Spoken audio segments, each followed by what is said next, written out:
Doctor Víctor Gabriel Gutiérrez, bienvenido. Gracias, La última igualmente. etapa del concurso 247. Su primera participación en un Sí. concurso. ¿Cómo se ha sentido? Eh, Me has atendido muy bien, me he sentido incómodo a criterio personal por una cuestión de que quizás eh, yo entiendo ciertas formas de jugar y considero que quizás las que se plantean no dan como resultado la mejor persona capacitada para los puestos. Pero después en lo personal me he sentido muy bien, me han atendido muy bien, digamos, el personal del consejo. Y a mi criterio me sentí incómodo, es la verdad, no voy a decir algo que no ha sido así.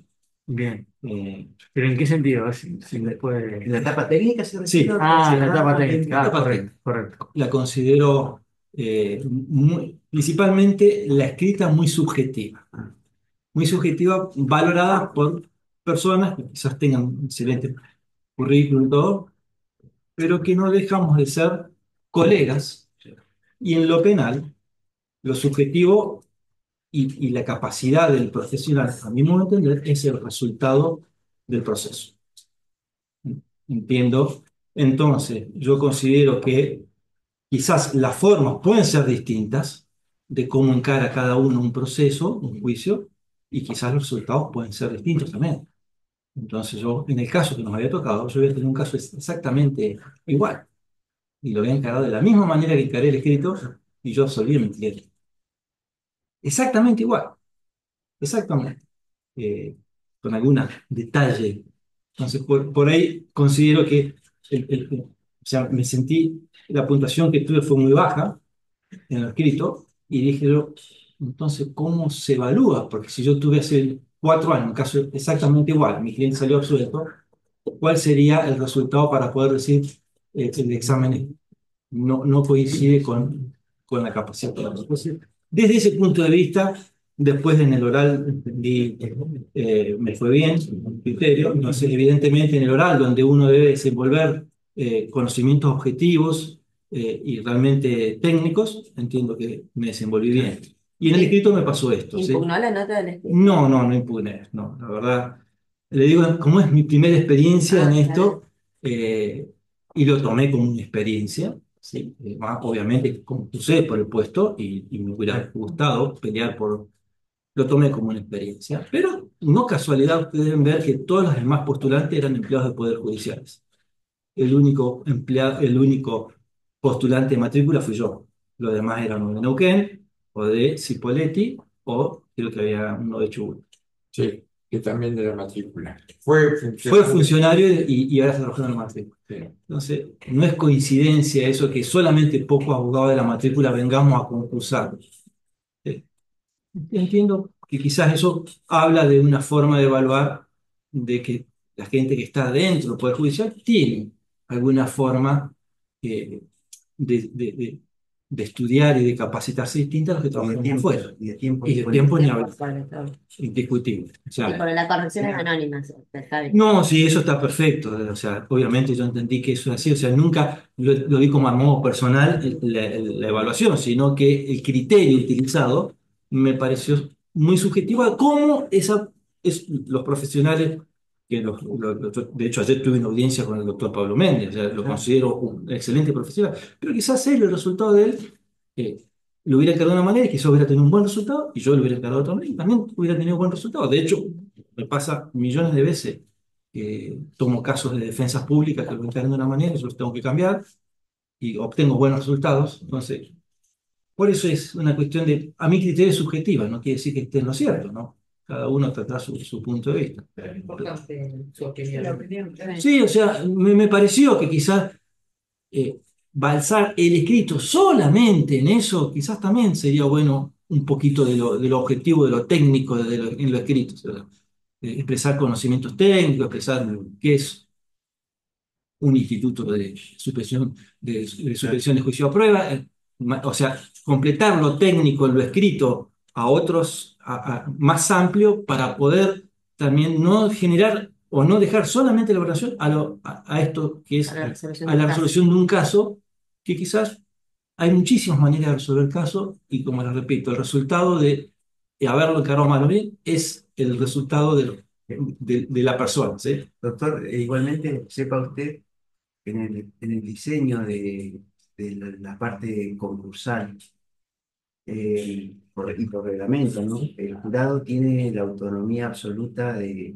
tanto diseñar el caso como después la evaluación, digamos, digamos, el pleno en eso no interviene, No, no, por lo tanto se le da una independencia, autonomía total al jurado que salió sorteado oportunamente, como para también dejar esa pauta sobre la mesa y que ciertos los abogados y abogadas de la matrícula, lamentablemente, yo represento a los abogados junto con la doctora Paz, a veces vienen con la falencia de la falta por ahí de argumentación jurídica, formarse en esa parte, no tienen los tiempos para hacer un posgrado, los recursos, digamos, y hay una desventaja. Por lo tanto, en eso adhiero a su sí, manifestación, doctor. Así en que, lo técnico yo considero sí, sí, que tenemos el mismo nivel que claro, los abogados. claro. Sí es cierto que obviamente las capacitaciones y eso nos complica más. Nosotros dependemos Sí, de claro. tiempos nuestros, De recursos, de además, tiempo que claro. tenemos que... Sí, Ah, sí, yo les voy a ser sincero, a mí me ayudó muchísimo este concurso a repasar conceptos. Desde ese punto de vista fue excelente repasar conceptos que quizás no veía hace mucho de tiempo. Los tuve que repasar para poder reforzarlo y me pareció muy positivo desde ese punto de vista. O sea, por eso vine hoy, sabiendo que tenía una numeración baja, que estaba, vine porque quería completar mi experiencia muchas gracias. y quería, no, porque ustedes, o sea, el consejo me ha tratado muy bien y yo le debo devolver esa atención y porque también quiero, quizás mi opinión sea en algún punto valorada para mejorar siempre desde ese punto de vista, ¿no es cierto? Muy bien. Bueno, como es de estilo, le cedo la palabra si quiere completar su presentación y luego consejero y Bueno, consejera le van a hacer alguna pregunta. yo les cuento a nivel personal, la abogacía es mi segunda carrera. Yo anteriormente fui analista de sistemas, comerciante. En un momento de mi vida decidí cambiar de profesión porque la computación me tenía muy agotado y en el 2009 decidí estudiar abogacía y o sea, decidí estudiar, criar hijos. O sea, a ese momento tenía 4 hijos, hoy tengo 6. Y estudiar, trabajar y, bueno, recibirme de abogado en el 2017. Y desde el principio fue mi, digamos, encanto el sistema acusatorio penal. Yo cursé en la Universidad Siglo XXI de Córdoba, que estudiamos bajo ese sistema acusatorio, y siempre hice penal y familia en forma, digamos, principalmente. Hice algunas otras cosas en el otro foro, pero me destaqué en esas dos cosas. Hice un posgrado de Derecho Penal en Roca, que no terminé, no hice la presentación final de la tesis, lo puse en absoluto, completo, y me quedó eso sin presentar. Justo nos tocó la pandemia, fue la verdad, y después nos vuelve a pasar esto del trabajo nuestro de cada día, que realmente tenemos que juntar dinero para cumplir, y bueno, a veces vamos delegando cosas, y yo delegué recibirme en ese posgrado y como en este mismo caso, sí me sirvió para obtener un montón de conocimientos, porque tuve profesores como Binder, como Patricia Llenas, que ofreció profesores muy grandes que a mí me enriquecieron mucho en mi profesión, ¿no? Y actualmente ejerzo principalmente penal y familia, los dos fueros fuertemente. Sería... Bien. Doctor, buen día. Como primera pregunta, quería saber por qué no participó de los talleres sobre perspectiva de género, violencia doméstica que deben realizar antes de la entrevista. Por el tiempo. Ah, Realmente estoy muy complicado con todos los tiempos. Es como que se van juntando a fin de año y las audiencias las van apretando. De hecho, hoy tuve que suspender una audiencia para poder venir y realmente se me complica mucho en el tiempo. No, ya. no fue. Bueno. ¿Y qué opinión tienes respecto a la baja de la edad de imputabilidad que se está trabajando a nivel nacional? Mira, yo estoy de acuerdo que la edad hoy está muy alta. Eso totalmente de acuerdo. Ahora, ¿cuál es la edad a la que tendríamos que ir? Realmente entiendo que los abogados no estamos capacitados para determinar.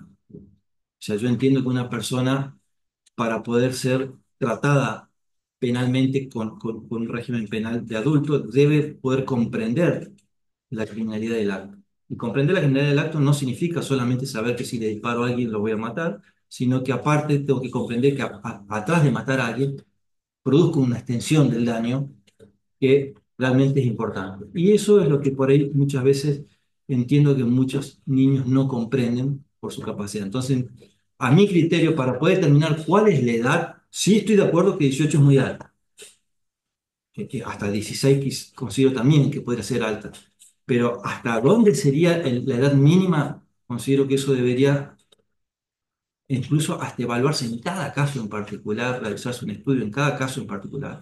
Y sí considero que deberían haber profesionales de otro ámbito, no abogados, psicólogos, neurólogos, pediatras, sociólogos, que puedan entre ellos determinar cuál es la edad indicada para que un chico comprenda cuál es la criminalidad del acto y su extensión del daño. Y repito, no en todos los casos la edad puede marcar la comprensión del año. Entonces yo entiendo que debería haber un equipo interdisciplinario. Sí estoy de acuerdo que hay que bajarla. Realmente hoy la edad que nosotros tenemos es muy alta, pero no podría decir hasta cuándo. Yo creo que no estaríamos capacitados, o por lo menos yo como abogado no tengo la preparación para poder decir, esta es la edad ideal. Bien. Y la última pregunta de mi parte es, ¿cómo presenta una defensa con perspectiva de género cuando la acusada es una mujer? Yo entiendo, yo hago familia muchísimo, muchísimo, y entiendo que sí, las mujeres están en muchos casos con una dificultad de ejercer sus derechos. Eso es totalmente comprendible. También entiendo, y me ha pasado muchas veces, que han abusado de ese derecho. En muchos casos han abusado. Las mujeres. Sí, a mi punto de vista hay mujeres que abusan de su derecho. Eso no quiere decir que no haya situaciones en las que se ven vulneradas y que su condición de mujer las vulnera y las pone en inferioridad de condiciones, no, no hay ninguna duda. En el caso de al hacer familia, defiendo muchísimas mujeres en condición de vulnerabilidad, defiendo muchísimas mujeres gratis, porque la mayoría de las personas que acceden o que buscan cuotas alimentarias no tienen fondo para pagar abogados privados, pero cuando van a los abogados públicos están 4 meses pidiendo un turno. Entonces, el otro día, incluso en una reunión de acá, charlamos con una persona y decía, ¿y vos por qué querés entrar al Poder Judicial? No, porque yo defiendo, me gusta hacer solidaridad. Solidaridad con plata del Estado, que cobran del Estado. Los abogados particulares realmente trabajamos gratis. Y entiendo que sí siempre se le debe aplicar una perspectiva de género, en todos los casos. Y entender que hay siempre excesos que puede, a mí me pasó muchos casos de mujeres que abusan de esa autoridad para limitar el contacto de padres con hijos. Pero sí entiendo que debe aplicarse y que debe tener una visión especial y considerar a la mujer que en la mayoría de los casos se encuentra en un estado inferior que el hombre para llevar adelante una entienda judicial. Por así decirlo. Por mí, gracias. Muchas gracias. Bueno, doctor, sí, yo quiero hacer una pregunta primero de índole personal, si se lo quiere llamar. Es un abogado que se ha formado en el ejercicio profesional en el ámbito privado. Ahora, ¿se encuentra preparado usted para adaptarse a un sistema de jerarquía y de burocracia en el buen sentido, como sería trabajar en una defensa pública? Es una pregunta que me hizo mi señora. Hacía tanto tiempo trabajando anteriormente en mi profesión solitaria, Donde usted es jefe de su propio ambiente exactamente, de trabajo, y claro. después en la profesión, yo considero que sí, que siempre me he adaptado a todas las reglas y normas y sé que obviamente el Poder Judicial tiene una jerarquía y que hay que respetarla. Mi decisión de poder concursar y postular por un puesto de esto es que necesito trabajar en grupo. ¿Sí? O sea, la realidad hoy es que la mayoría de los abogados trabajamos en forma solitaria, cayendo todo el peso de las causas en nuestra espalda y por la situación económica que todos pasamos, tomamos muchas causas. La realidad, yo soy sincero, a mí me va bien en mi profesión, tomo muchas causas y a veces el de estar solo me ocasiona saturaciones psicológicas, emocionales eh, que me ponen en situaciones de estrés. Entonces, valoré esta posibilidad de entrar al Poder Judicial y decir, bueno, voy a seguir trabajando con la misma intensidad de todo, lo que sí voy a trabajar en equipo y eso de alguna manera me descarga en compartir con otras personas presiones y exigencias. Y yo considero que podría estar perfectamente capacitado de poder, de hecho yo tengo muchos amigos trabajando en el Ministerio de la Defensa, principalmente colegas con los que comparto amistades, sé cómo son las estructuras y sé perfectamente cómo se trabaja. De cualquier manera, también sé que la estructura del Ministerio de Defensa es mucho más tranquila que la del Ministerio Público Fiscal. Son distintas formas de trabajar y distintas verticalidades que existen en el Ministerio Público de Defensa, que es distinto del Ministerio Público Fiscal. Claro. Bien, es una pregunta ahora más que nada tirando un criterio técnico, a ver cómo actuaría en esta situación, que tiene que ver con los plazos procesales. Eh, Cualquier persona puede estar sometido a una investigación, por lo tanto, entre que se inicia el proceso de la investigación con medidas, sea delitos contra la integridad sexual, cámaras Gesell, allanamientos, secuestro, etcétera, hay casos en los cuales se extienden los plazos procesales, el fallo Gilodrán en el medio, porque lo confirmó hace bastante tiempo, y no se hace el procedimiento de formulación de cargo. Eh, Usted como defensor, ¿qué medida procesal encontraría para aclarar esa situación en la cual cualquier persona de nosotros puede estar sometida a un proceso y no se le formula cargo, por lo tanto está en estado de sospecha permanente, inclusive con condena social, sobre todo en los delitos de pérdida sexual? ¿Me entiende? No, no, Claro, porque perfecto. yo el penal lo manejo mucho, pero me han ayudado a No, construir no, las preguntas. perfecto su planteo y le digo lo que ha pasado. Yo he tenido muchos casos, he defendido muchos profesores de jardines de infantes. De hecho, hace poquito logré el archivo, que es lo que se consigue, el archivo de una causa del profesor que trabajaba en el Jardín El Escondido de Altabarda y en el SAES, profesor de música. Y fue acusado Sí, en por esta eso no, oleada. evite los nombres propios, por favor. Sí. No, le digo la referencia, nada. Sí. En estos casos, él fue acusado de abusos sexuales, se hicieron cámaras Gesell a casi todos los chiquitos y no se descubrió nada. Al señor se le archiva la causa, pero no, pero queda en un estado de sospecha permanente, Claro. porque el archivo de la causa, según nuestro código procesal, significa que en cualquier momento, cualquier persona con nuevos elementos puede reabrir esa causa. De hecho, yo he presentado muchas veces, me he presentado solicitando que se le aclare la situación procesal y los jueces son esquivos a pronunciarse porque obviamente nuestro código procesal no tiene definido como una etapa procesal imputatoria. Son obligatorios. Exactamente. Claro. Entonces quedamos en un estado procesal en el aire. Es el archivo que no es... De hecho, ¿sabe dónde se sufre mucho eso? En familia. En muchos casos de familia donde los padres son acusados de abusos sexuales, después la plataforma del Ministerio Público Fiscal archiva la causa, no la desestima nunca, nunca desestiman, que sería un estado procesal más claro. Archivan la causa por considerar que no existen los elementos para avanzar, pero el juzgado de familia entiende que eso no es un sobreseimiento y mantiene la prohibición de contacto de ese papá sobre los chicos por muchísimo tiempo que generan después muchos problemas de padres que no pueden ver a sus hijos pero periodos largos, le puedo decir. Claro. Y en realidad el juez de familia nunca va a dar una respuesta. Normalmente, ¿qué termina haciendo una vinculación porque los padres llegan a una conclusión de volver a vincular? Pero el juez de familia no da respuesta porque no hay un sobreseimiento, no hay un pronunciamiento de la justicia penal. Y es realmente una situación en el limbo que tiene nuestro código procesal. Sí, doctor. Muchas gracias. ¿Y si se pide el sobreseimiento?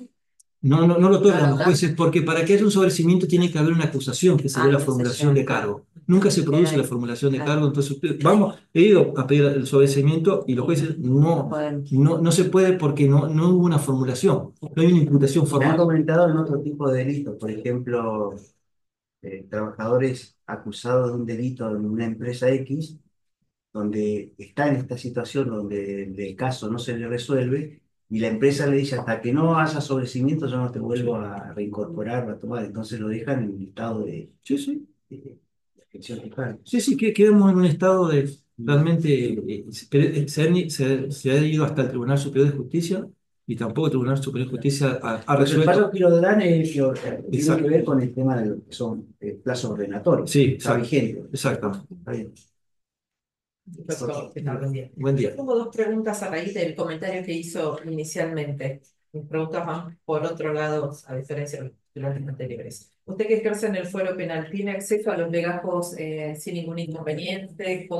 ¿Qué nos puede decir al respecto como Mire, defensor la particular? verdad yo tengo una gran ventaja. Me llevo bien con todas las personas que trabajan en el fuero penal y no he tenido nunca problema de acceso a los legajos, jamás, en ningún. Yo ejerzo en Neuquén principalmente, pero ejerzo también en Rincón de los Sauces, y en Zapala, que yo estuve en Zapala, y en Cutralcó, y nunca he tenido problema de que no me hayan dado nada. Nunca he tenido ninguna situación. Sí, he visto colegas que han tenido problemas, que han hecho denuncias. Yo jamás, doctor. Es importante tener esa opinión viniendo del ejercicio privado. Y con respecto al momento de formarse, de prepararse para el concurso, ¿pudo acceder a jurisprudencia, a la base de datos? ¿Qué opinión puede dar al respecto? ¿Qué Sí, crítica puede alzar? sí, yo en virtud de los temarios que propuso, busqué toda la información que tenía a mi alcance y traté de hecho, tuve mucho contacto con, le voy a ser sincero, vi audiencias anteriores de concursos anteriores, me informé un poquito para saber cómo era esto. Perdón, ¿la audiencia es de juicios o la audiencia? No, audiencias, Ahí las que está. ustedes hacen públicas obviamente a los 55 años venir acá no es fácil. Quería Entonces, sondear el terreno, ¿cómo era? no, porque quería saber Está bien. principalmente a qué se trataba una entrevista personal, o sea, no lo sabíamos. Y accedí a charlas con, por ejemplo, con el doctor Leandro Seiredo, que es uno de los jefes de los defensores públicos, para que me informara cómo está organigrado, porque más allá de la ley orgánica de del Ministerio de la Defensa, que sí la sé y la estudié, le pregunté cómo se están manejando hoy, tuve una charla con él y tuve acceso a toda esa información sin ningún inconveniente. Mi pregunta iba orientada porque fue algo que dejó entrever un postulante anterior que no es de la jurisdicción, no tiene acceso a la jurisprudencia, a los fallos, a las resoluciones, sentencias de manera fácil a través del sistema informático del Poder Judicial. A eso es lo que apuntaba. Porque uno por ahí si El conoce a acceso lo alguien puede tenemos. acceder. Lo que pasa es que la biblioteca está escasa. O sea, la biblioteca no está siendo bien nutrida, tenemos poco biblioteca, pocos casos, pero el acceso lo tenemos, todo aquí lo tenemos, el acceso al sistema, podemos acceder. Sí es cierto que hay pocos casos que son incorporados ahí adentro. Muchas gracias. Nada. ¿Qué tal, doctor? Hola, doctora, buen día. No, no soy doctor. Perdón, Eh, ¿Usted es objetor de conciencia? sí, pero no lo ejerzo a nivel personal, he tratado, a nivel profesional, he tratado de desligarme un poco de eso y tratar de poder ejercer mi profesión de tal manera que nunca lo que a mi criterio puede llegar a estar mal me deje o dificulte mi tarea. Eh, yo creo que, Explíqueme un poquito más porque no me dio como que eh, no lo entiendo. a ver, todas las personas en algún momento, yo tuve hace poco un caso muy renombrado en Neuquén donde habían asesinado a un bebé de 2 años, habían asesinado y abusado a un bebé de 2 años. Justo había salido el caso de Lucio hacía unos meses antes. Este caso era muy renombrado, muy fuerte, y a mí me fueron a buscar para hacer esa defensa. Y en un principio yo tengo una nieta gemela de 2, ahora tiene 3 años, y me sentí como motivado y como removido ante esa situación. Entonces, en un principio mi primera acción fue, yo no puedo tomar esto porque no podría ser objetivo ante esa situación, porque obviamente me sentía que estaba vulnerado y me sentía conmovido ante ciertas circunstancias. Entonces, decidí en un principio no tomar el caso. Posteriormente, eh, y con charlas con mi señora, que discutimos mucho de esto, ella es profesora de inglés, pero charlamos mucho con esto, surgió el tema de que yo empecé a rever esa situación. Hasta ese momento nunca me había pasado, había podido defender abusadores, pero esto era una situación muy particular por la cercanía y la comparación con mis nenas. Eh, y logré sacarme esa protección de encima y ver a la persona no como un asesino posiblemente de un bebé, sino como una persona que merece y tiene derecho y garantías de nuestra Constitución. Y que mi trabajo iba a ser ese, defender sus derechos y sus garantías. Un trabajo objetivo, no subjetivo, porque obviamente lo subjetivo estaba viciado. Hice ese trabajo objetivo gratis. Tuve en un juicio popular durante 10 días, gratis, defendiendo a esta persona que fue acusada y fue condenada. Pero entiendo que mi defensa la logré llevar adelante. De hecho, el jurado fue algo que es inconstitucional a mi criterio, no unánime. Que en Cipolletti esta persona hubiera salido inocente. No que salió culpable porque consiguió 10 votos, o sea que en otra provincia hubiera sido inocente. Entonces entiendo que logré llevar adelante mi profesión. Fue la única vez que yo me sentí que una situación me ponía en una situación que de hecho no la tomé porque dije, yo no puedo defender a alguien que me remueve. No sé si he respondido, pero Sí. Consejero Lesinski. Sí, yo no voy a hacer ninguna pregunta. Gracias. Bueno, buen día. buen día. No, yo tampoco soy. Ah, no, yo pensé que era doctor. No, tengo pinta, ¿no? Sí, tiene que usar corbata y Claro, ¿Eh? usar corbata, parece una hueá. Bueno, que lo he visto muchas veces al señor y siempre lo vi bien vestido y quizá uno a veces piensa que es doctor. Igual bueno, vieron que nosotros no somos doctores, o sea, Exacto. no, somos no, abogados. Esto de decirnos doctores es a veces una, Pasión de una canchereada no, Mirta Legrand, doctor. Claro. Pero bueno, no me acuerdo ahora que iba a preguntar. Le voy a robar una pregunta al consejero Lesinski, que tiene que ver, que me exprese su opinión sobre el Instituto de Juicio Directo. Yo ya en un momento, en una charla que tuve, no me acuerdo con quién expresé mi opinión. Yo entiendo, con la defensora, la prueba técnica.